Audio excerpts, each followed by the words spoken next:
para que pues se haga una correlación si surgen pues inquietudes después de la misma.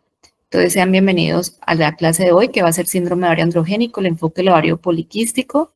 Viene unida de una manera muy importante a ciclo ovárico, como lo habían visto. Creo que vamos a ir llegando ya a una de las patologías, si lo pudiéramos decir así, del ciclo ovárico normal. Entonces, bueno, le doy la bienvenida al grupo y estaré pendiente para resolver sus inquietudes. Vale, muchas gracias. Ya transmitimos.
Hola, buenas compañeros, ¿y me están escuchando todos? Sí, Juan. Sí. Bueno, bueno compañeros, el día de hoy esos son los integrantes del grupo y en compañía de la doctora Peñaranda vamos a hablarles acerca del síndrome ovario poliquístico. Esto es una patología muy importante a tener en cuenta en cuanto a la evaluación clínica de nuestras pacientes, tanto en las que están en la etapa de adolescencia y en la adultez, por así decirlo, ya que tiene mucha repercusión clínica tanto en su sintomatología física como psicológica.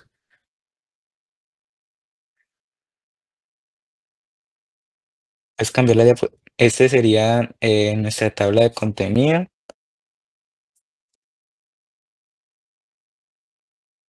Y vamos a empezar. Entonces, en cuanto a la definición del síndrome de ovario poliquístico, no existe una definición como tal clara.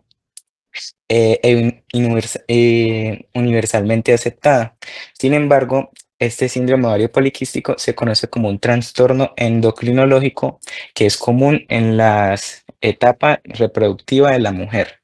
Se caracteriza básicamente por 3 puntos, el cual la mujer va a tener hiperandrogenismo, ya sea clínico o bioquímico. En cuanto a la parte clínica, que tenga hirsutismo o problemas con el acné. Y en cuanto a la parte bioquímica, pues que tenga alteraciones en las pruebas serológicas. Entonces, recapitulemos: que tenga alteraciones en cuanto a lo hiperandrogenismo o que tenga una disfunción ovulatoria o una morfología poliquística ovárica. Devuélvete. Estas patologías pues se relacionan también con características psicológicas en la mujer, como puede ser ansiedad, depresión y otras. En cuanto al tratamiento, este se basa más que todo, más adelante hablaremos de él, pero como dando un preámbulo, se va a basar más que todo a tratar los síntomas presentes que esté cursando la paciente en el momento. También tenemos que tener en cuenta que hay factores predisponentes que nos van a llevar a que la paciente pueda cursar con esta patología, como eh, antecedentes hereditarios, etcétera, etcétera, etcétera.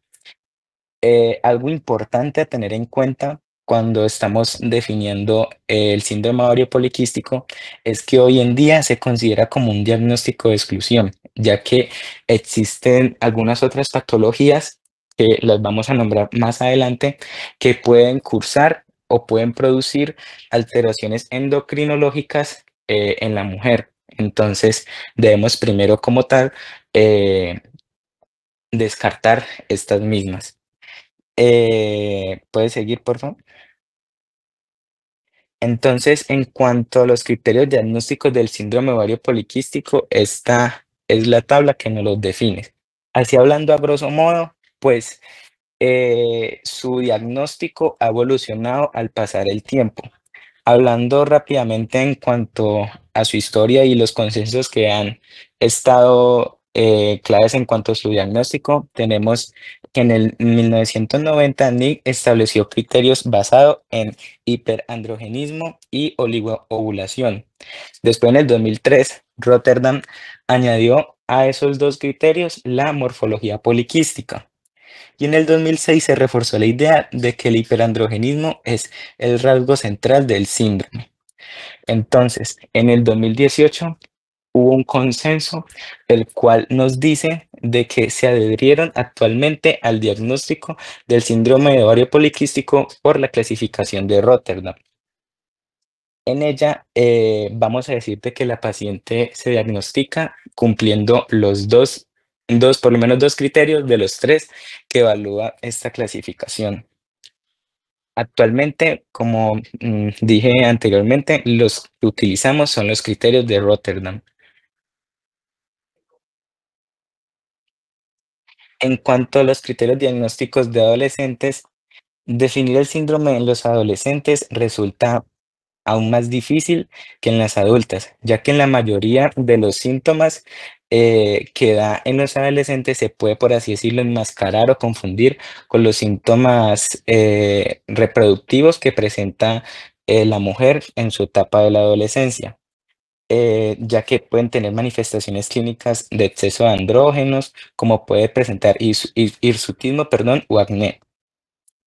Entonces, también algo importante es que el uso de imágenes en esta etapa de la vida de la paciente es controversial, ya que por así decirlo, el volumen y el tamaño de los ovarios van a estar alterados y esto no quiere decir de que sea patológico. Si encontramos esto en una mujer adulta, pues ya nos daría como un criterio diagnóstico y nos sumaría más al diagnóstico. Entonces, eso es un reto para enfocarlo en cuanto a las pacientes adolescentes. Entonces, ¿puedes seguir la diapositiva, por favor? Entonces, la Sociedad Endocrinológica Pediátrica, en cooperación con la ESHRE y el AMS, nos dicen que debemos sospechar de síndrome ovario poliquístico en adolescentes cuando tenemos estos 5 puntos presentes, el primero es que tengamos una paciente adolescente con ciclos menstruales irregulares, que tenga un exceso de andrógenos, ya sea por la parte clínica o bioquímica, de que debemos excluir, como yo venía diciendo anteriormente, otras patologías que me puedan dar hiperandrogenismo en la mujer para poder hacer el diagnóstico de síndrome ovario poliquístico. Nos dice que no se recomienda la evaluación de las características ováricas mediante la ecografía, sí, mediante la ecografía, debido a lo que ya hablé anteriormente, de que esto puede estar alterado y no quiere decir de que sea un criterio diagnóstico. Y la modalidad preferida para evaluar el síndrome ovario poliquístico en adolescentes es la ecografía transvaginal.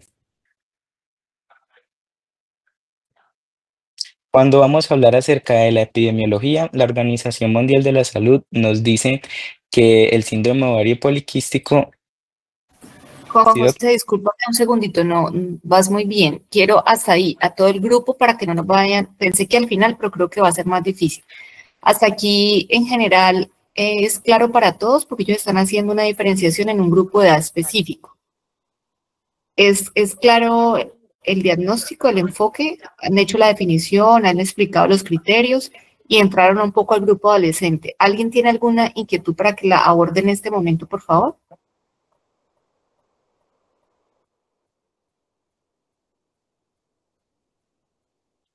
Bueno, creo que entonces va muy claro. Yo espero que realmente estén conectados. Solo haciéndoles un poquito de resumen a lo que les estoy tratando de explicar. Es el síndrome ovario androgénico aplica para cualquier grupo de edad y tiene unos criterios que se han asumido principalmente y establecidos por los criterios de Rotterdam 2003-2004. Sin embargo, como lo dijiste, históricamente han ido varias posibilidades o varias guías de secuencia diagnóstica. Ellos mencionan la guía que tienen, ellos les van a compartir a ustedes los artículos. El último consenso muy grande y muy bien hecho es el consenso del 2018 que dice, listo, de todo lo que hay, yo asumo los criterios de Rotterdam y me uno a ellos. En adolescentes hacen un guiño especial y ya les dijeron a ustedes que este es un síndrome que pasa por la clínica, por la disfunción ovulatoria, por un hiperandrogenismo que puede ser o clínico o bioquímico, pero posiblemente si está bioquímico y hay alguna expresión clínica, o por unos hallazgos ecográficos específicos. Quiero dar una claridad con adolescentes, es que las adolescentes no es que la ecografía no se pueda hacer, pero que en realidad sí está muy bien lo que explicaste. Es un grupo que por su misma situación de inmadurez, digamos, del eje hipotálamo, hipófisis, ovario, ellas van a tener un tiempo desde su menarca hasta la evaluación concreta del volumen ovárico. Entonces, digamos que no es que sea excluyente, no es que usted no le pueda enviar la ecografía, sino que debe tener muy presente que estas pacientes son posiblemente anovulatorias como parte de su fisiología en el proceso de maduración del ciclo ovárico y de pronto muchas de esas niñas no están enfermas y usted de pronto les envía una ecografía por otra razón ginecológica, les entregan un probable ovario poliquístico y ya esa adolescente va a quedar con una chapa, con un IRRI de una enfermedad que posiblemente no cumple los demás criterios y lo que nos pide el consenso 2018 no es que lo desconozcan, ni que usted diga, no, yo aprendí con la doctora que es que la adolescente no le hago diagnóstico, no, para nada. Hay adolescentes que tienen clarísimo el síndrome, pero lo que dice el consenso es que lo ideal es esperar 8 años de la menarca para que usted haga un diagnóstico final y definitivo. Y lo que usted puede usar como un término endocrino o ginecológico es una paciente con probable riesgo de un SOP y si usted ve claramente los criterios, pues va a basarse en el resto de criterios. Eso es una claridad. Y la otra es que es real, la ecografía, digamos, ideal sería la que se hace por vía vaginal y muchas de estas niñas no cumplen el requisito fundamental que es haber tenido inicio de la vida sexual activa. Entonces usted no puede ni debe hacer una eco transvaginal. Sin embargo, se haría por vía abdominal, pélvica, con vejiga llena y se haría la misma valoración con las limitaciones propias de la vía abdominal. ¿Hasta allí estamos todos? Sí, doctora. Ok, entonces vamos a continuar. Voy a tratar de ir como Isabela. No, tenía la duda de lo de la eco en pacientes que no han iniciado relación sexual, por eso ya la aclaró.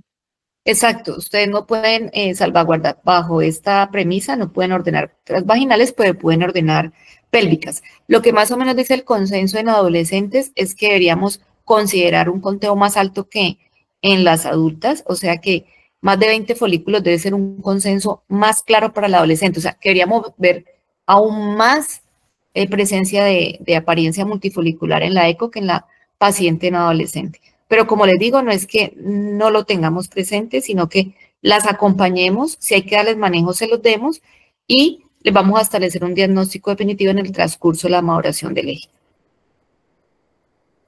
Bueno, Juan, muchas gracias. Puedes continuar. Ok, Doc. Entonces, cuando vamos a hablar acerca de la epidemiología, está diciendo que según la Organización Mundial de la Salud, el síndrome ovario poliquístico afecta entre el 6 a más o menos el 13% de las mujeres en edad reproductiva a nivel mundial. Sin embargo, se estima que hasta el 70% de los casos no están diagnosticados, lo que resalta una importancia mayor y concientización en cuanto al diagnóstico. Entonces, de acuerdo a los criterios NIC, cerca del 7% de las mujeres en edad reproductiva presentan un síndrome de ovario poliquístico con anovulación crónica, perdón. Dentro de los criterios Rotterdam, que son más inclusivos, sitúan la prevalencia del síndrome de ovario poliquístico en mujeres con anovulación entre el 55% y el 91%. Y según los criterios AES, la prevalencia se encuentra en un rango intermedio entre los valores anteriores, entre NIT y Rotterdam. En cuanto a Colombia, pues no hay, por así decirlo, estudios claros en cuanto a instituciones que tamicen y nos digan acerca de la prevalencia que hay en nuestro país.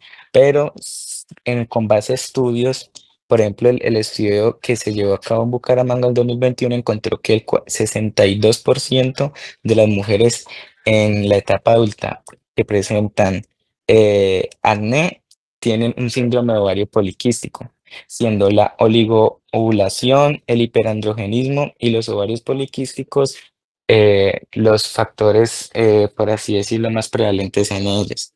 Entonces, en las adolescentes, la prevalencia es realmente incierta debido a la superposición con la pubertad normal. Algunos estudios sugieren que entre el 3 a más o menos el 11% de los adolescentes podían estar cumpliendo los criterios de síndrome ovario poliquístico, pero el diagnóstico es controversial.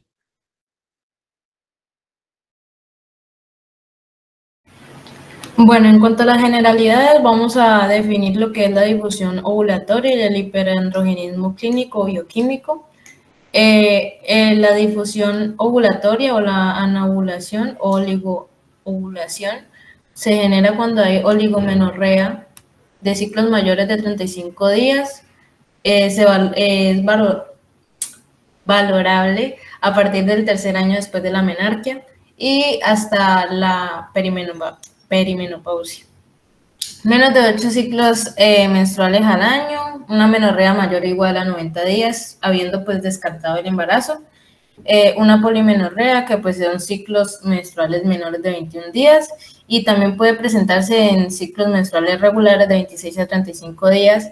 En ausencia de la ovulación, esto es una anovulación subclínica.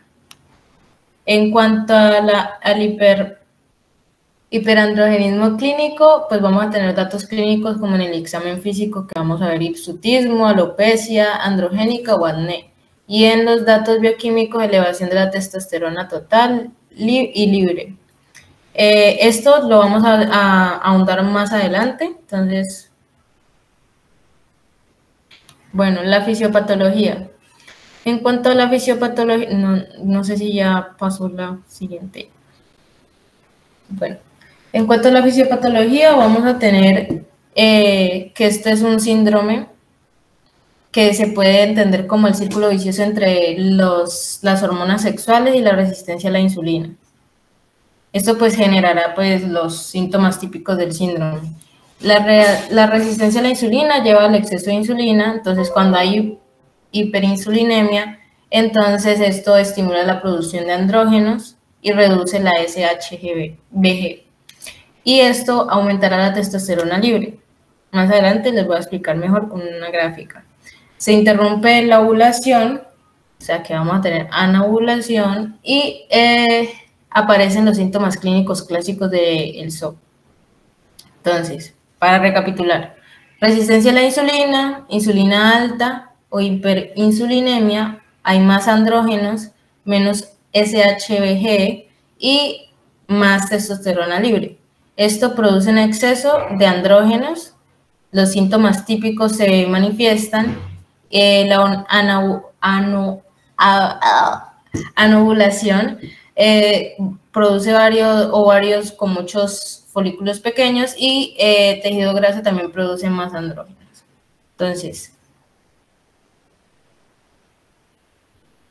la resistencia a la insulina o hiperinsulinemia, vamos a tener presente este factor en mayor del 50 al 80% de los pacientes con SOP. Incluso pueden tener un peso normal para la edad o para la estatura. Con una insulina elevada va a estimular directamente las células de la teca ovárica.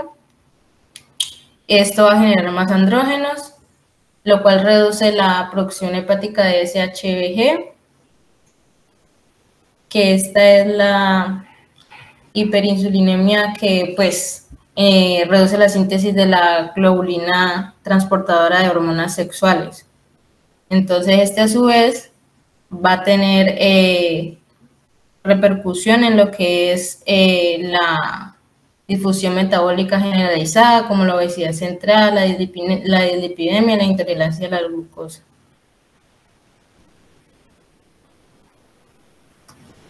Pues el hiperandrogenismo lo vamos a profundizar más adelante con el hirsutismo, pero es el resultado de la sobreproducción ovárica y en menor cantidad pues de la suprarrenal. En este caso vamos a tener que se intensifica por la producción de la disminución de la SHBG o la globulina fijadora de hormonas sexuales, va a liberar más testosterona y esto produce pues el acné, el hirsutismo y la alopecia. La disfunción en el eje hipotálamo-hipófisis ovárica va a tener un aumento de la secreción pulsátil de las gónadas, lo que las hormonas sexuales, lo que favorece el incremento del LH y con relación a la FSH. Este desbalance pues estimula obviamente la teca ovárica, por lo cual produce más andrógenos, entonces volvemos a lo mismo, hiperandrogenismo. La FSH es insuficiente e impide que los folículos pues maduren y va a haber anovulación. En cuanto a las alteraciones del tejido adiposo, ahí disculpen, en el momento el internet estaba malo, entonces las imágenes no cargaron. O sea, los cambios no cargaron. Las alteraciones del tejido adiposo, el tejido graso, especialmente el visceral, va a secretar adiposinas que son proinflamatorias y estas van a empeorar la resistencia a la insulina. Va a disminuir la adiponectina, una hormona pues protectora, y va a aumentar la leptina. También el factor de inflamación como la interleucina 6. Entonces el tejido adiposo también expresa enzimas como la AKR1C3 y esto convertirá los andrógenos inactivos en activos y volvemos a lo mismo, hiperandrogenismo. Entonces aquí ya es como más la explicación de la producción del eje. Entonces, tenemos aquí el ovario poliquístico. Esto aumentará lo que es la reacción de los estrógenos hacia la hipófisis. La hipófisis va a generar más LH y FSH, lo cual va a generar que el resto del sistema se produzca. Entonces va a haber hiperandrogenismo. Va a tener anovulación y volvemos al mismo ciclo.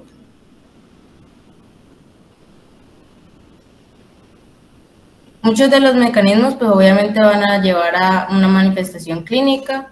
Entonces vamos a tener que el aumento de los andrógenos va a tener síntomas de hiperandrogenismo como hirsutismo, acné, alopecia. La disminución de la SHBG va a tener más testosterona libre en el sistema. La anovulación crónica va a manifestar pues infertilidad, amenorrea, riesgo de hiperplasia endometrial. Y la resistencia a la insulina va a producir o va a manifestarse con diabetes tipo 2, dislipidemia, obesidad central. La disfunción hepática pues obviamente va a generar, como anteriormente vimos, factores de inflamación como inflamación crónica, mayor severidad del cuadro clínico del síndrome de ovario poliquístico.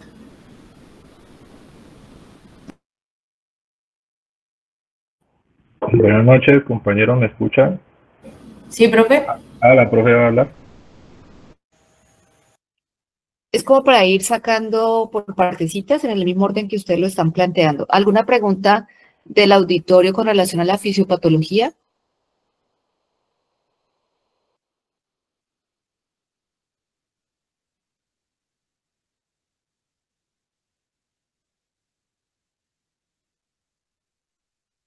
¿Ninguna? Es bien importante comprenderla. La doctora ha hecho una forma detallada pero clara de los orígenes fisiopatológicos, pero como se pueden dar cuenta en resumen, no son siempre las mismas fuentes para que se dé el exceso de andrógenos. En general es un síndrome donde hay una hiperestimulación de la GnRH, si lo queremos ver desde el punto central, y si yo hago mucho estímulo gonadotrófico, pues en la hipófisis la LH y la FSH se aumentan, y luego hay una orden adicional sobre las células de la teca. Recuerden el ciclo ovárico, no sé si alguien lo quiere recordar, definitivamente los andrógenos son parte fundamental para la producción normal de los estrógenos entre las compuertas de la teca y la granulosa ovárica. O sea que ningún ciclo ovárico, incluso normal, es ajeno a que tiene que haber un sustrato de andrógenos que van a terminar convirtiéndose en estrógenos activos. Aquí lo que ocurre es un desbalance que puede ser, como ya lo mencionó, o central, como son muchos de estos síndromes, y un exceso de hormonas androgénicas también en pacientes que cursan con obesidad, aumento del tejido adiposo, síndrome metabólico asociado a resistencia a insulina, pero como más lo van a ver ahorita, ellos lo van a explicar, no todos los fenotipos son iguales, por lo tanto, no a todas las pacientes se les cumple exactamente igual como la causa fisiopatológica. Por eso ya lo ha descrito de una manera como separada. Recuerden que lo vieron en ciclo ovárico. Ustedes tienen claro, me imagino, lo doy por claro, las características del ciclo menstrual normal. Había una sola cosita cuando hablaron de anovulación, que les diría que los ciclos en general todavía se comparte la bibliografía entre 21 a 35 días, como de manera normal en general. Un poquito con las adolescentes puede ser distinto. Y hay una premisa muy importante, no todas las mujeres que tienen ciclos menstruales regulares pueden garantizar que tienen ovulación eficaz. Entonces, esto es interesante porque lo que sigue, que son los fenotipos, las clasificaciones, me imagino que lo que sigue, ustedes van a encontrar mujeres que les van a hablar de ciclos menstruales casi perfectos y pueden tener una variante de ovario poliquístico. La hormona transportadora de las hormonas sexuales, que es la que mencionaste, es HGB, por muchas partes, miren que puede estar alterada en su disminución y por lo tanto va a quedar mucho más andrógeno libre, siendo la testosterona efectiva y la androstenodiona, digamos, los principales componentes androgénicos, porque hay otros andrógenos, como lo mencionaste, que tienen origen suprarrenal. Entonces, los andrógenos tienen origen ovárico, origen suprarrenal y origen en los tejidos periféricos, principalmente adiposos. Podemos continuar. Entonces, era como dándoles punticos adicionales. No hay pregunta, entonces vamos a continuar. Buenas noches, ¿me escuchan? Entonces seguimos con la clasificación, que en este caso no hay una clasificación única para esta patología, pero sabemos que es un trastorno hormonal que afecta a las mujeres fértiles y varía de acuerdo al grado de severidad. Seguimos. En este caso vamos a hablar, hicimos una división según el tipo de presentación, que se divide en cuando es predominio de hiperandrogismo, que como los compañeros habían mencionado, eso es por un exceso de hormonas, que la cual nos va a producir unas manifestaciones clínicas como son el exceso de vello. En las mujeres, en el caso, podemos ver que tienen vellos en lo que es la barba, lo que es el bigote, en los brazos. También presentan un tipo de acné y una calvicie o adelgazamiento del cabello, que ahora vamos a hablar de ello y tenemos una tablita del cual no la clasifica. La siguiente. En la segunda tenemos cuando es con predominio de anovulación, que ya como los compañeros han dicho que son ciclos menstruales irregulares o en algunos casos son ausentes, o también pueden ser pacientes que presentan unos ciclos menstruales casi normales, por decirlo así, pero tienen dificultad para quedar embarazadas. Y también en una ecografía pueden presentar ovarios poliquísticos, que ahora también les voy a explicar un poco sobre ellos. Seguimos. Y el tercero, en esta clasificación, según la presentación, es cuando tienen un predominio de resistencia a la insulina. Estos pacientes presentan un sobrepeso con un índice de masa corporal elevado y el predominio del aumento de peso es abdominal y presentan resistencia a la insulina. Y también en algunos casos presentan los signos de personas que presentan resistencia a la insulina, como son la acanthosis nigrica, que ahora también voy a mostrar alguna foto.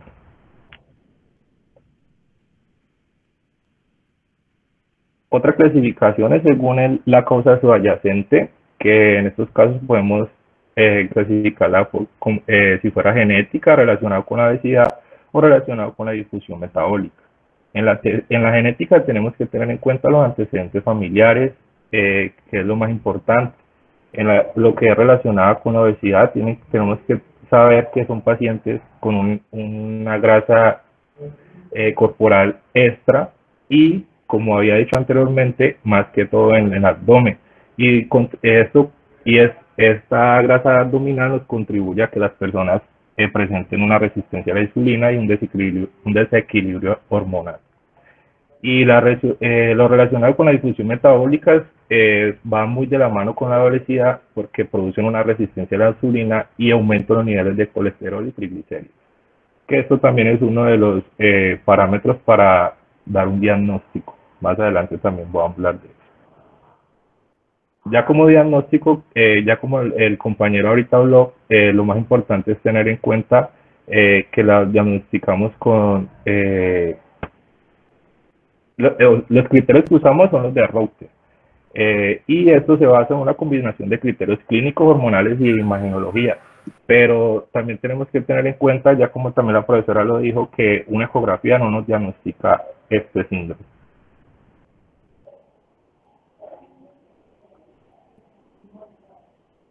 Dale, Nata, para la otra. Que no había pasado. Ya. En la historia clínica vamos aquí. Bueno, en el diagnóstico lo primero que tenemos que tener en cuenta es que lo más importante, no solo para este síndrome, sino para muchas patologías, es hacer una buena anamnesis y tener una buena historia clínica. Entonces tenemos que tener en la historia clínica un excelente examen físico, que esto nos va a ayudar a un gran porcentaje a dar un buen diagnóstico. Entonces tenemos que tener en cuenta los ciclos menstruales irregulares, tenemos que realizar o llevar un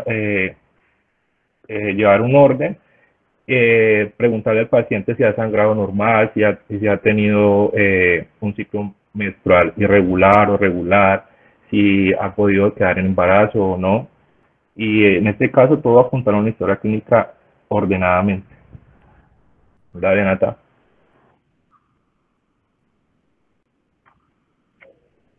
¿Ya pasó? No sé si pasó. Sí, ya aquí pasó.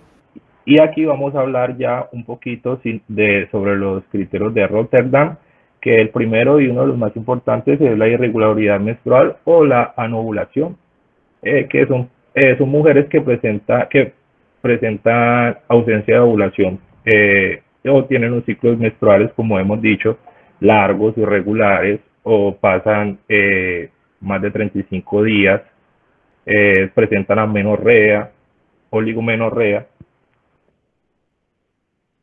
Este es el primer criterio. El segundo criterio es el hiperandrogenismo, que, como ya lo hemos dicho, son exceso de hormonas masculinas en las mujeres. Exceso de hormonas, perdón. Entonces esto nos da que los pacientes presenten, también como ya lo había mencionado, un hirsutismo, que es un exceso de vello. Los pacientes van a presentar un brote, que es el acné, la alopecia, que va a ser marcada, pero también eso también va clasificado. Ya enseguida les muestro una tabla. Y en algunos casos vamos a encontrar lo que es la acantosis nígrica por alteraciones metabólicas. Dale, Nata.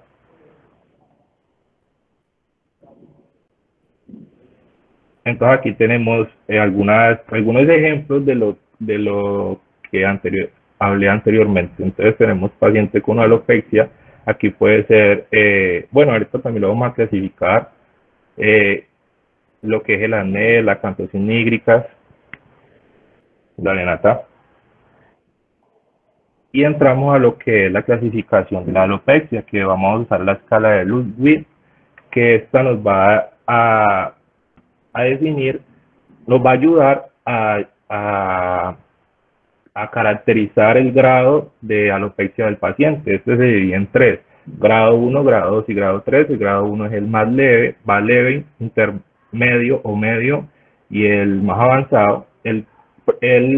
Como lo podemos ver en la foto, el leve se caracteriza por un adelgazamiento del cabello, pero aún así poco visible, o sea, a simple vista no se ve. El grado 2 ya es una pérdida de cabello más notable, es un adelgazamiento más profundo, y ya la paciente comienza a notar, como vemos ahí en la escalita, que comienza a tener una calvicie en la zona central del cráneo. Y en el grado 3 ya vemos que se produce una pérdida de cabello más avanzado, se da en la parte superior de la cabeza y en la coronilla. Y esto,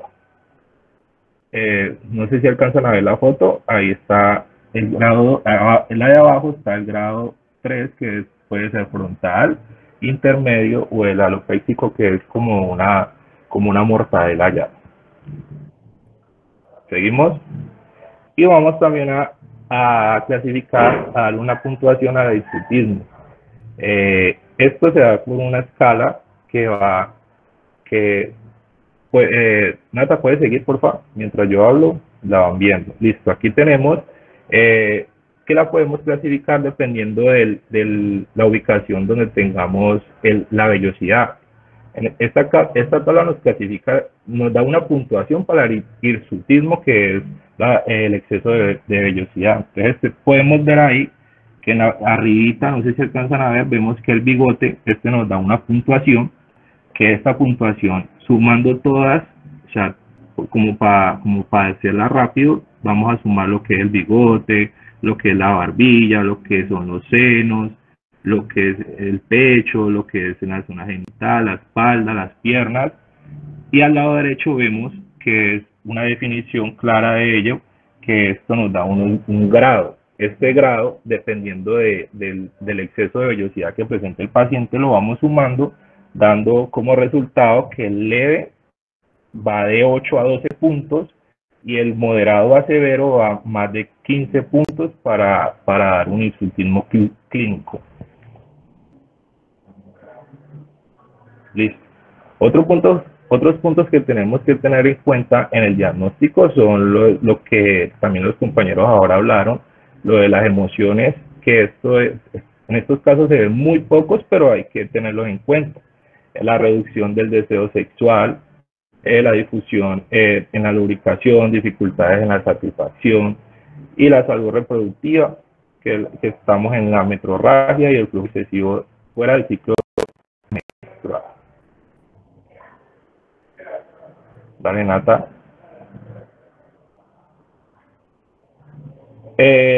Aquí también hablamos un poco de lo que son los fenotipos y de la expresión de cada uno de ellos. Entonces encontramos que el fenotipo 1 es un hiperandrogenismo más disfunción ovulatoria más morfología ovárica poliquística confirmada en ecografía, que es la más común. El fenotipo 2 tenemos un hiperandrogismo más disfunción ovulatoria, el 3 hiperandrogismo más morfología ovárica poliquística en ecografía, y el D, perdón, yo estoy diciendo 1, 2, 3, es A, B, C y D, perdón. El fenotipo D es la difusión ovárica y morfología ovárica poliquística en ecografía. Vale, Nata. En el diagnóstico también tenemos que tener en cuenta, pues como ya sabemos, que pues es un exceso de hormonas en muchos casos. Entonces en el análisis de sangre vamos a tener muy presentes que tenemos que hacer un examen de lo que es hormona luteinizante, lo que es una hormona folículo-estimulante, la testosterona, la prolactina y la hormona antimullarena. Y en la siguiente diapositiva encontramos lo que son los... Dale, Nata. Lo que son los valores normales. Entonces tenemos la TSH que va de 0,2 a 4,7, la LH de 2 a 10, la FSH de 3 a 9, el estradiol va de 27 a 161, la progesterona la tenemos que va de 5 a 20 en 21 días, la prolactina de 0 a 20, la AMH de 0,7 a 3,5. Dale, Nata. Y el tercer punto de lo que es la clasificación por Rotterdam, ya que los compañeros habían hablado ahorita, es los ovarios poliquísticos en ecografía transvaginal. Esto tenemos que tenerlo muy en cuenta porque esto no nos diagnostica a un paciente con este síndrome, pero nos puede ayudar a llegar a un buen diagnóstico. Tenemos que son pacientes que presentan en la ecografía 12 folículos o más folículos superiores a 10 milímetros, y su característica son folículos inmaduros que han alcanzado tamaño y tienen un patrón de cadena o de hielo picado, se ven en la ecografía. También le llaman cadena de perlas, lo pueden observar también así.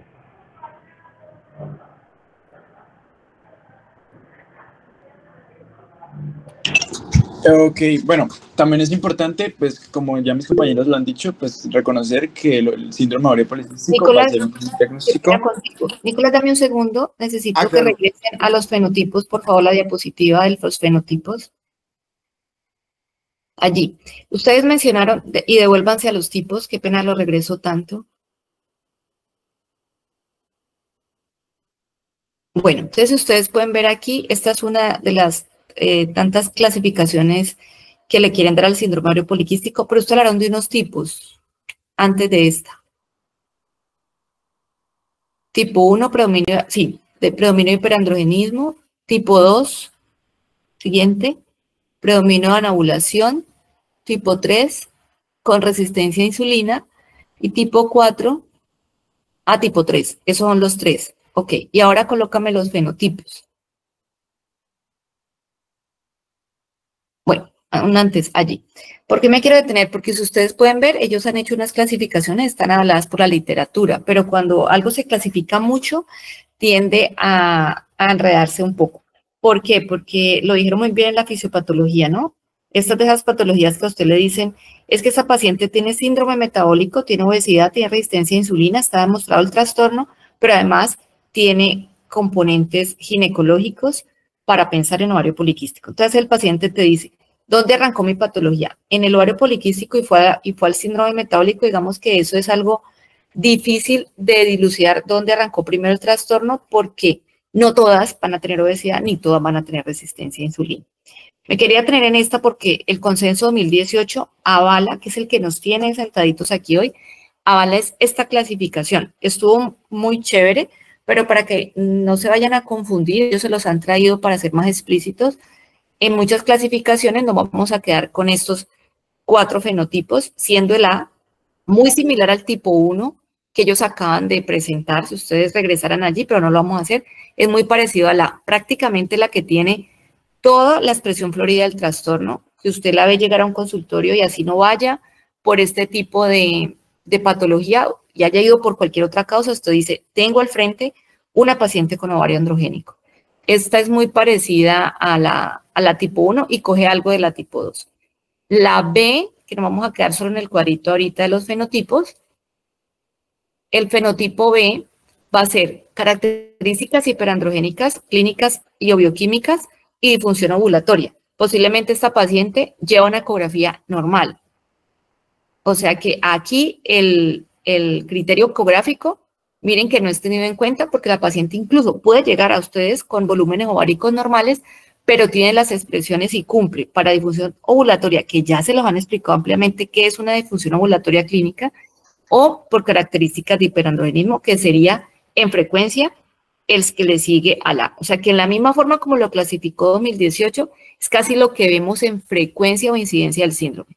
El tipo C, la señora de pronto no tiene ciclos regulares, incluso le buscan pruebas hormonales y posiblemente tenga hasta progesterona normal porque no tiene disfunción ovulatoria, y son muchas de esas pacientes que usted ve embarazadas, que ni siquiera han ido a una consulta de infertilidad y usted las ve como en embarazo.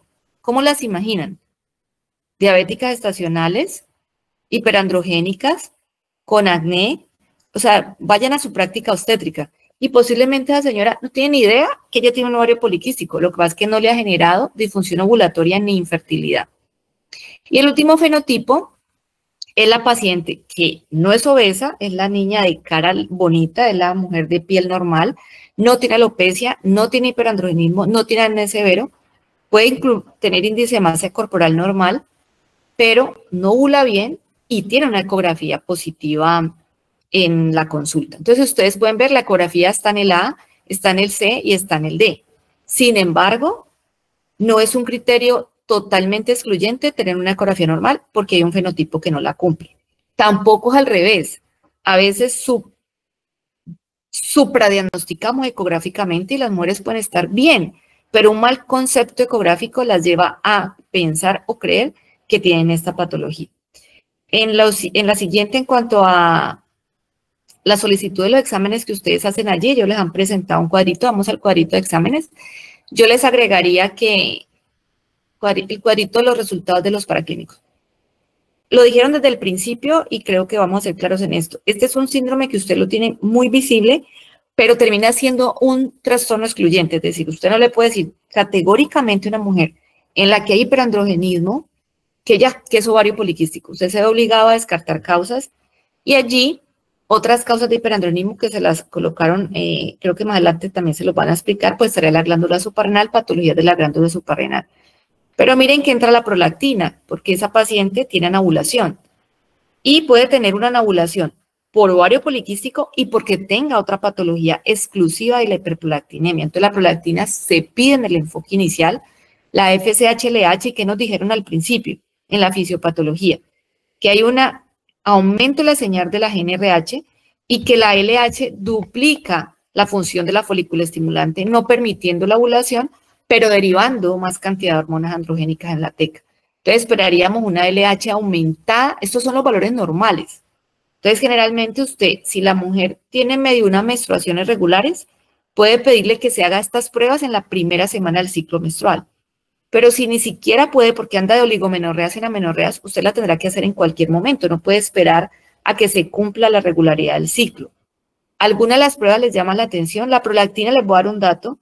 En mujeres con ovario poliquístico puede aumentarse y aún llegar a 35 sin considerarlo nosotros una hiperprolactinemia pura. Esa sería un aumento leve de la prolactina secundaria a ovario poliquístico. Y la hormona antimuleriana, que es la AMH, es fundamental sobre todo para esclarecer en pacientes que desean fertilidad, cómo está el pronóstico de su reserva ovulatoria en quienes padecen este trastorno.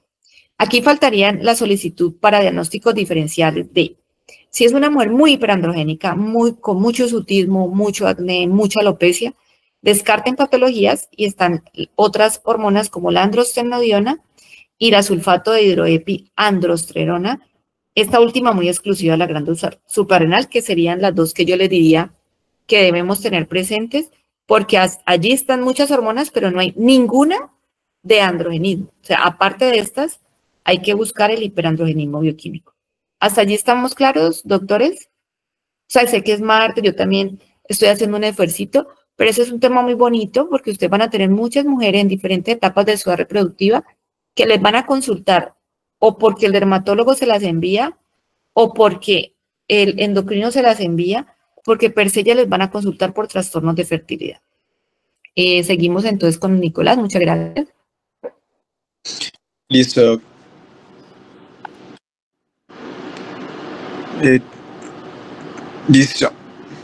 Listo, bueno. Entonces, como pues decían mis compañeros, pues es muy importante conocer pues que otros diagnósticos se asemejan, por así decirlo, o pues son parecidos a pues lo que es el síndrome del ovario policístico. Esto pues debido a que pues no existe como tal un biomarcador que pues nos pueda ayudar a descartar que estas causas alternas que pues también pueden llegar a causar este fenómeno del hiperandrogenismo o la anovulación. Bueno, entre estas encontramos las siguientes. Primero que nada, la hiperplasia suprarrenal congénita de aparición tardía. Esta la vamos a diferenciar por síntomas y signos como lo son el hiperandrogenismo variable, la pseudopubertad precoz, la infertilidad y algunos trastornos en el ciclo menstrual. También tenemos el síndrome de Cushing. Este pues lo vamos a diferenciar más que nada pues como tal por el fenotipo que pues es la persona con la cara de luna, el aumento del peso, con las estrías, el color púrpura y la joroba de búfalo, que pues son los los signos característicos de este síndrome. También vamos a tener el hipogonadismo hipogonadótropo, en el cual lo vamos a distinguir debido a una menorrea, a la obesidad y algunas alteraciones en el desarrollo puberal. También, como dijo la profesora, pues es muy importante pedir la prolactina sérica, esto para poder descartar hiperprolactinemia, como puede llegar a ser macroprolactinoma, una adenoma funcional o prolactinoma. Y esto pues se va a descartar por los síntomas pues ya que son característicos a este diagnóstico, que es la menorrea, algunos trastornos del ciclo, la cefalea, la galactorrea y algunas alteraciones visuales. Siguiente diapo, por favor. Listo. Además de esto, también vamos a tener algunos otros diagnósticos diferenciales, como es el hipertiroidismo, que este se va a descartar por la menorrea y pues es un poquito menos frecuente que esto se dé. Y también la acromegalia, el fallo de ovárico prematuro, que pues ambos son para menorrea, y también en cuanto a los tumores productores de andrógenos ováricos. Estos, pues aunque son, pues la verdad, no son tan frecuentes, la sospecha de estos es bastante crucial, ya que pueden llegar a tener como una aparición, por decirlo como súbita, y pues tienen síntomas que son pues bastante característicos, como son la alopecia, la voz grave, la hipertrofia del clítoris y pues la masa pues, pélvica, que pues, va a ser palpable al examen físico. Esto más que nada se puede diagnosticar cuando la persona tenga niveles de testosterona total los cuales estén demasiado elevados, más o menos por encima de 200, y pues esto se va a estudiar con imagen como es la ecografía o un TAC. También por el uso de fármacos puede darse estos síntomas, y el hirsutismo idiopático, que pues ya se explicó anteriormente. Siguiente diapo. Siguiente diapo, por favor. Eso. Listo. También vamos a tener algunas complicaciones. ¿Cuáles van a ser esas complicaciones? Estas, pues para efectos prácticos, las dividimos en tres. En las complicaciones metabólicas, las complicaciones reproductivas y las complicaciones psicológicas. En el caso de las metabólicas, más que nada, la que más se va a presentar es la resistencia a la insulina.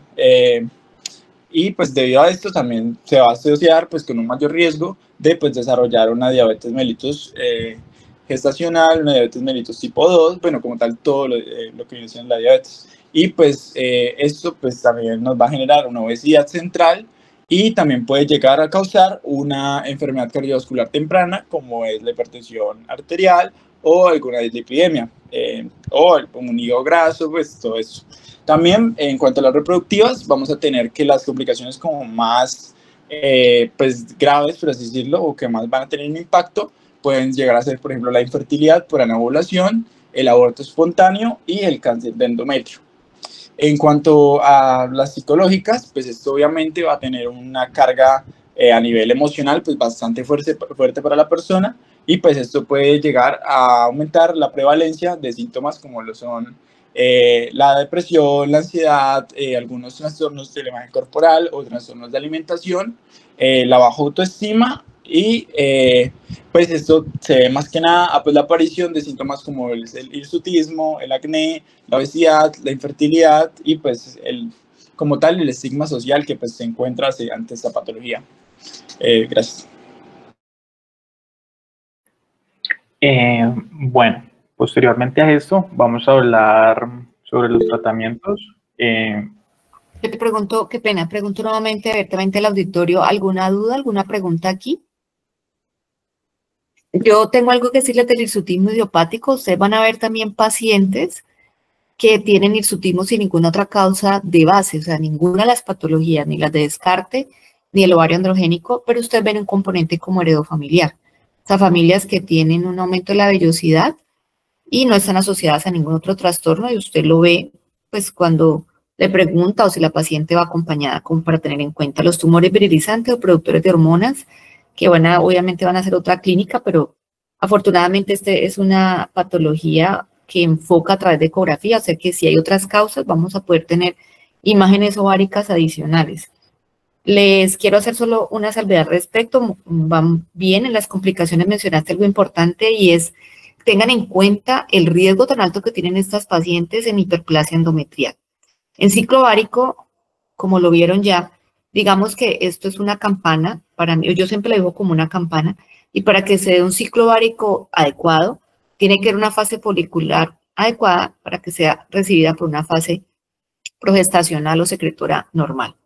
En estas pacientes tiene el riesgo de que al no haber todo el proceso normal, el endometrio no sufre la descamación fisiológica regular y estas pacientes van a tener más riesgo de tener endometrios engrosados o de características engrosadas en la ecografía, y por eso es que el cáncer de endometrio va a ser más alto o más frecuente en pacientes obesas, hipertensas, diabéticas, pero ahorita ustedes empiezan a entender la razón de por qué esas pacientes hay que estar muy pendientes del endometrio, y muchas veces nos debutan en salas de urgencias con unas hemorragias uterinas importantísimas, que no vemos otra patología orgánica y que son anemizantes. Entonces, a tener presente que cuando regulamos o tratamos a esas pacientes que ya nos van a decir el tratamiento, usted no solamente va a tener en cuenta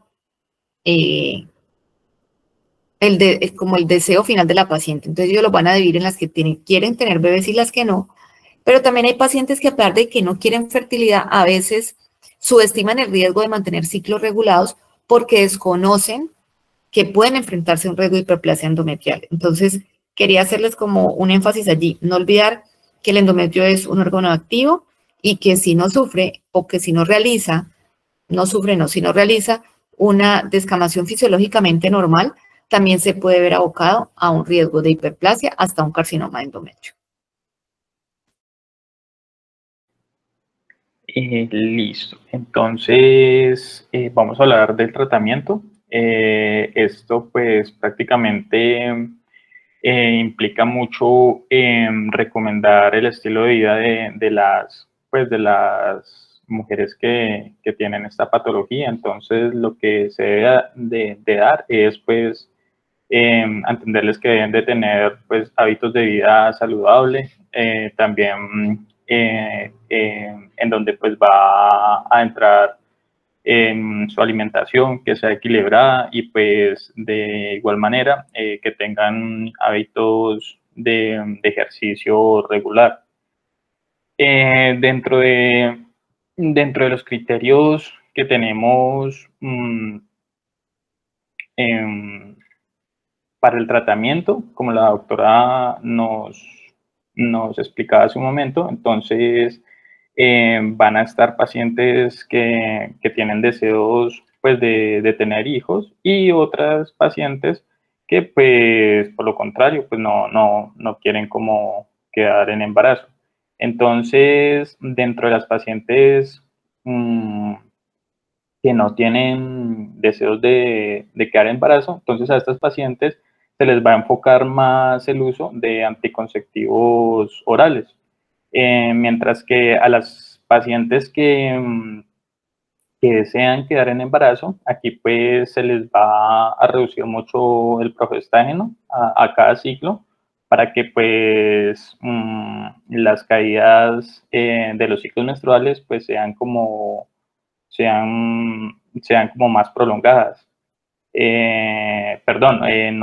No sean tan, o sea, no sean tan prolongadas, sin ser pues solamente los anticonceptivos, sino que también pues se puede seguir buscando la gestación. Hay casos que pues debemos recurrir a inducción ovulatoria con citrato de clofimeno o también con gonadotropinas. Pues esto o remitirá a grupos de fertilidad. Sigue, por favor. Entonces vamos a empezar con los anticonceptivos orales combinados. Por lo general, pues esta es la primera línea que se maneja, es la píldora anticonceptiva oral combinada. Esta es la píldora con progesterona solamente. Esta se utiliza para regular los patrones hormonales alterados con el objetivo de reducir el exceso de la producción de la producción androgénica del ovario. También, pues, en cuanto a su dosis, pues se recomienda iniciar con 30 miligramos de eteniliestradiol. Esta dosis, por lo general, no son ni muy bajas ni muy altas. Entonces, pues aquí los anticonceptivos orales y combinados solo se deben considerar en adolescentes con diagnóstico claro de síndrome ovárico. Entonces, aquí pues también se maneja para el manejo, también se trata para el manejo de hiperandrogenismo clínico y ciclos menstruales irregulares en adolescentes que tengan como un diagnóstico ya definido. Los anticonceptivos orales combinados se deben recomendar en mujeres adultas para manejo de hiperandrogenismo y los ciclos menstruales irregulares. Los anticonceptivos orales combinados también pues se deben considerar en adolescentes, pues como ya lo dije, si solamente si tengan un diagnóstico claro de síndrome ovárico poliquístico,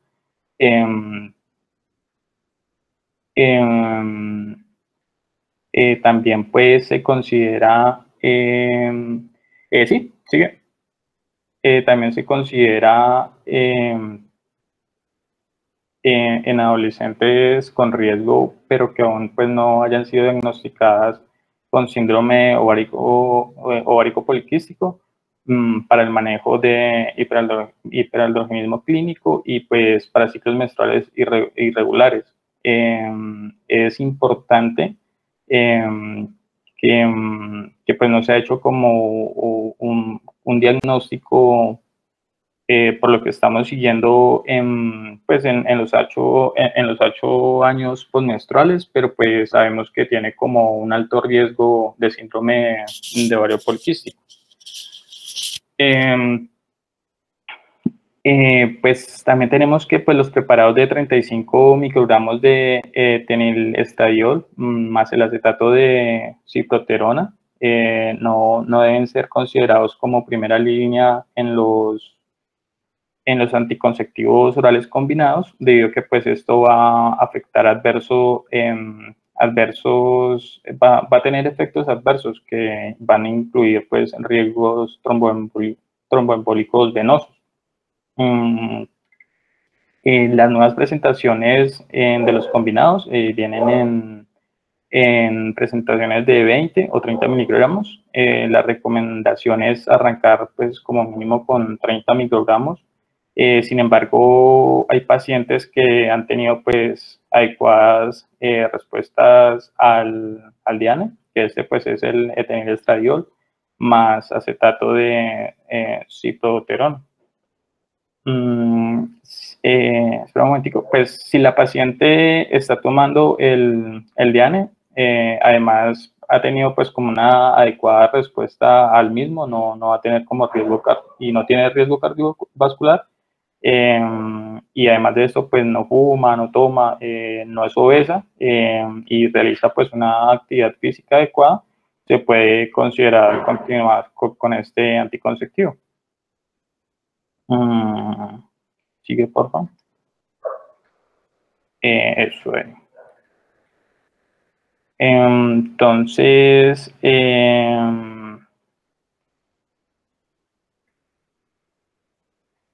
vamos a hablar de las progestinas. Esta pues es útil en pacientes jóvenes con irregularidad menstrual, pero sin evidencia clínica de hiperandrogenismo.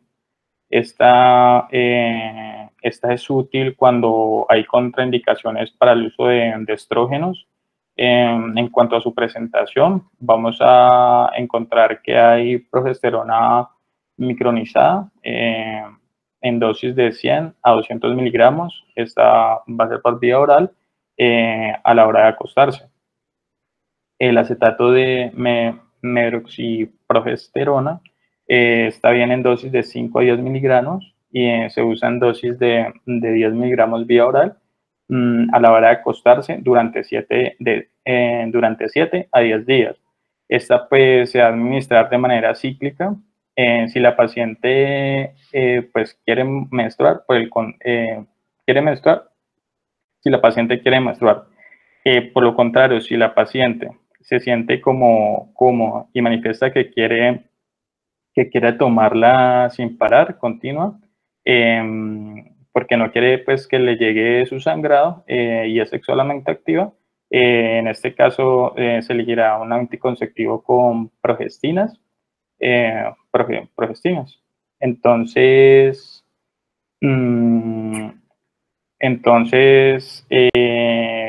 para aclarar, entonces si la paciente quiere de manera cíclica, se coloca pues a la paciente que quiere menstruar y esta pues se va como más tranquila para que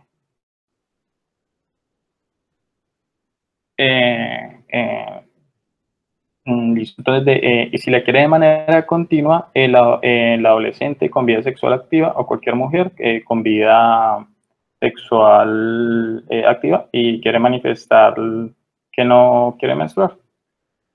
Entonces, sigue, por favor.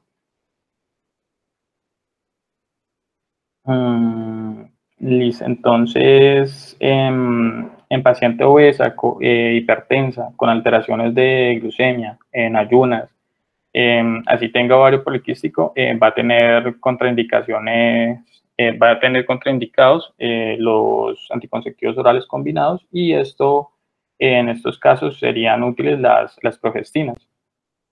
Esto también pues, se va a utilizar cuando hay contraindicaciones para el uso de estrógenos, por ejemplo, en migrañas severas.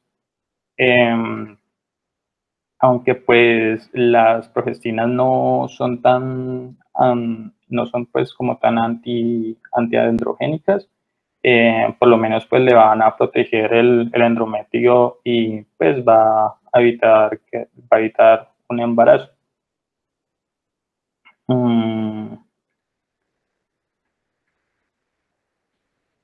Listo, entonces vamos a hablar del hiperandrogenismo. Aquí pues prácticamente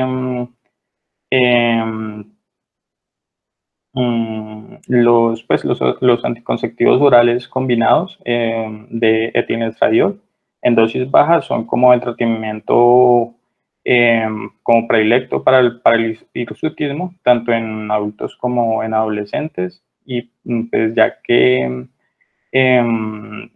pues se ven como aumentados los niveles de la globulina fijadora de hormonas sexuales y pues va a disminuir la hormona luteinizante. También pues la testosterona sérica y la androstenediona.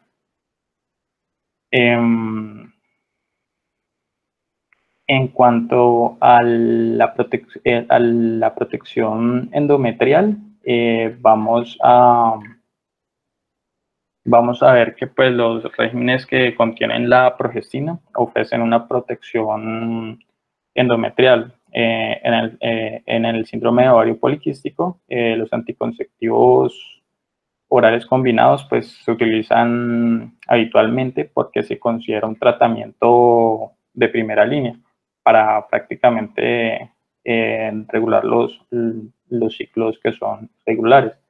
La mayoría de los anticonceptivos orales pues tienen progestinas de continua dosificación. Entonces, esto van controlando eficazmente la proliferación endometrial y pues van a ofrecer como una regulación del ciclo. aunque pues a veces se carece como de efectos beneficiosos con los anticonceptivos orales para controlar el hiperandrogenismo. Pues los dispositivos intrauterinos como el levonorgestrel pues son eficaces para la protección del endometrio, aunque pues algunas mujeres pueden sufrir enfermedades extrauterinas.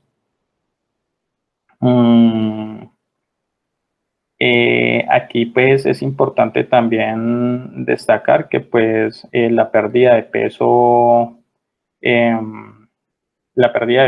y la metformina también pueden favorecer a la salud del endometrio. Sigue, por favor. Vamos a hablar acerca de la resistencia a la insulina. Aquí prácticamente, si hay pues una resistencia a la insulina, debemos pensar que la metformina es como la que nos va a ayudar en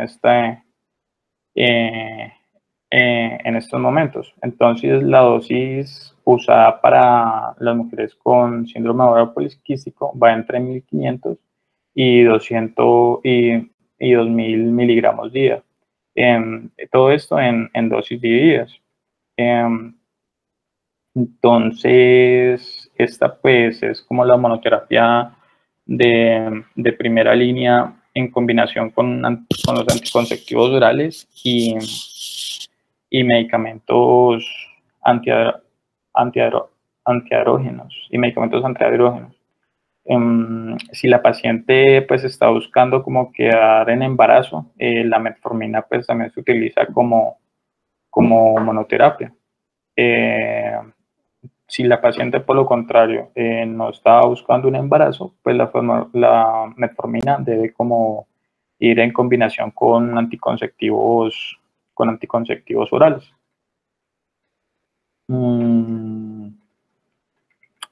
La metformina también pues va a reducir la concentración de insulina y pues va a ser recomendada en poblaciones de alto riesgo. Esta terapia combinada con metformina ha demostrado una mejoría como más sustancial en la reducción del peso de estos pacientes y la glucosa en ayunas y la insulina en ayunas, que pues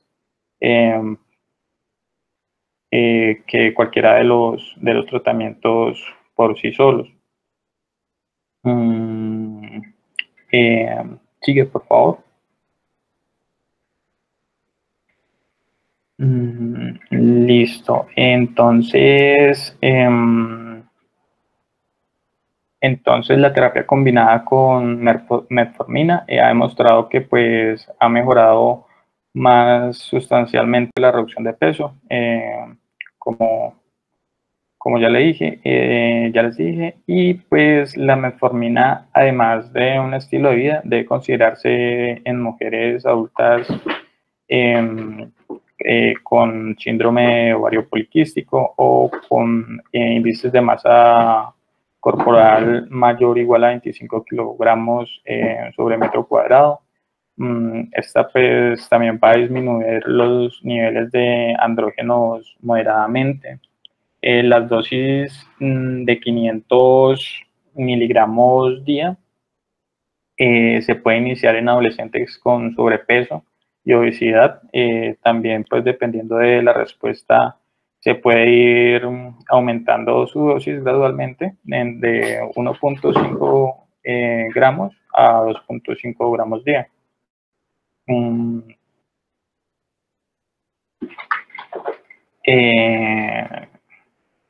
Sigue, por favor.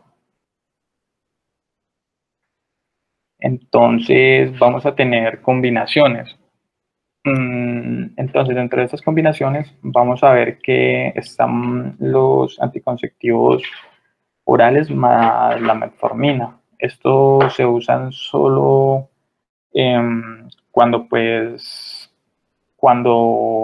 de por sí los sacos y el cambio de estilo de vida no impactan y ayudan a llegar pues y ayudan a llegar a los objetivos. Esto pues debe considerarse en mujeres con síndrome de ovario poliquístico para el manejo de las características metabólicas, en donde los anticonceptivos orales combinados y los cambios de un estilo de vida no logran como sus objetivos deseados.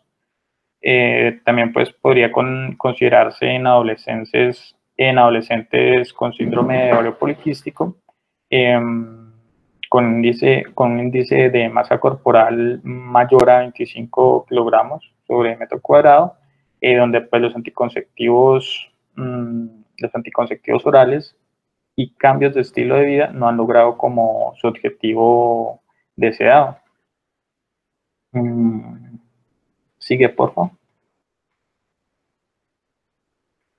Tenemos también la terapia androgénica. Aquí prácticamente pues vamos a tener la espironolactona. Pues es como relevante decir que pues hasta el momento ninguno de los agentes antiandrogénicos ha sido desarrollado para tratar por ejemplo el hiperandrogenismo en mujeres, y pues ni está aprobado por por una federación para ser en sí está como una de los indicados para tratar en sí, solo que pues han sido utilizados empíricamente en mujeres con este síndrome. Entonces la espironolactona la vamos a asociar a que tiene pues un poder androgénico y puede ayudar en estos pacientes. Además pues de ser un diurético, tiene otros mecanismos de acción que incluye la inhibición de la esteroidogénesis ovárica y pues suprarrenal.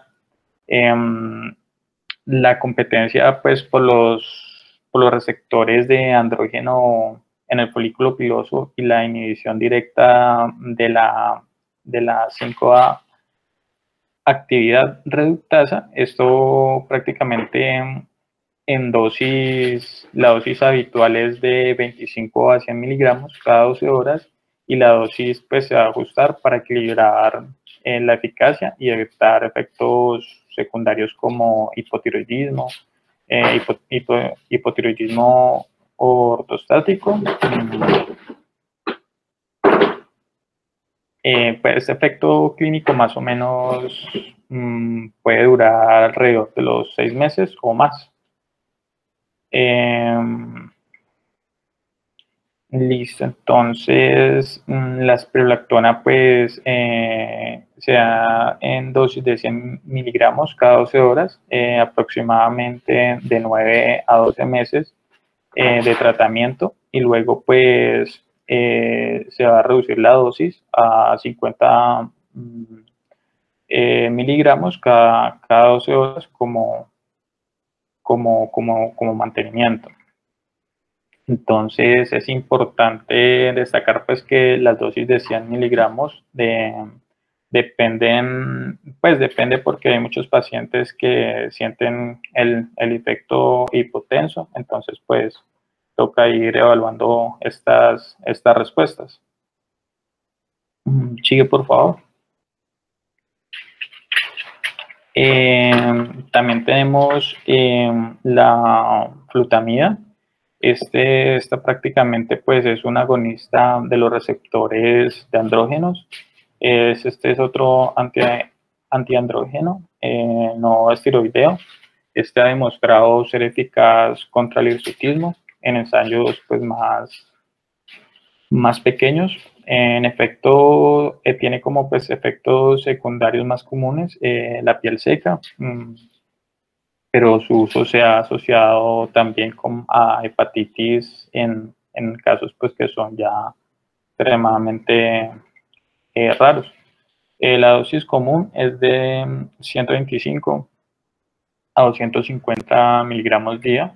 El riesgo de teratogenicidad con este compuesto es significativo y debe utilizarse pues sí o sí anticonceptivos.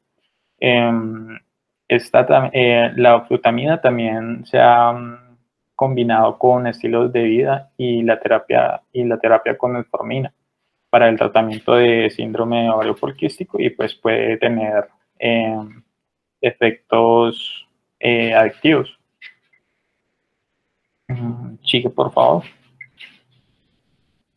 En cuanto a otros tratamientos, tenemos pues la hormona antimuleriana. Esta pues hormona entra prácticamente fuertemente para lo que es el diagnóstico del síndrome ovárico poliquístico. Sin embargo, hoy en día no hace parte como de las herramientas que se utilizan en sí. Ni se pide de rutina, pero pues saber que esta hormona pues va cogiendo como fuerza en el tratamiento. Es muy sensible como prueba para observar en el reclutamiento ovárico, y pues es útil también en casos de infertilidad. En pacientes con síndrome de ovario poliquístico que están como buscando fertilidad, también pues es importante. Como pues su nombre lo dice, antimuleriana, esta prácticamente va a inhibir el reclutamiento folicular y hace que pues ese folículo prenatal se vaya como quedando más pequeño por disminución de la respuesta a la hormona foliculoestimulante, y va pues a intervenir en la expresión de la aromatasa ovárica. No, devuélvete. Ovárica. Esta pues también no se modifica con el uso de anticonceptivos, no cambia ni varía según el... regrésate, por favor. Bueno, esta no, pues, no se va a modificar con el uso de anticonceptivos, no cambia ni varía según el momento del ciclo menstrual. Bueno, como les venía diciendo en la anterior. Ajá, ahí. Esta pues por lo general no se modifica con el uso de anticonceptivos, como les decía, tampoco cambia ni varía en el momento del ciclo, pero por lo general es importante hacer que en la primera semana, que es como la fase folicular, los niveles, pues los niveles que manejas entre 35 picomol sobre litro o 4.9 nanogramos sobre mililitro, pues de alta sensibilidad y especificidad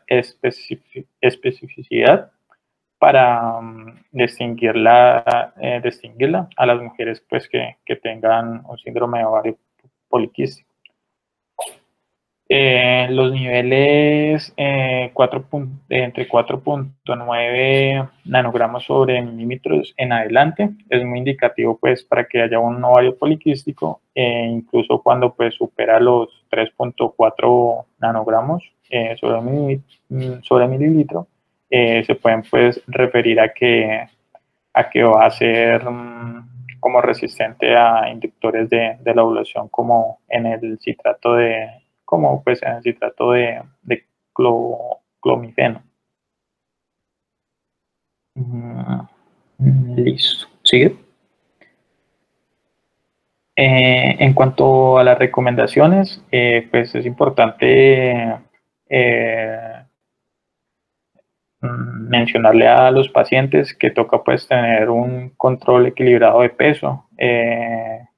También recomendarles lo que es la actividad física diaria, manejo del estrés, de la ansiedad, y que pues deben de dormir por lo general las 8 horas normalmente, y pues consumir alimentos que sean saludables. Sigue, por favor.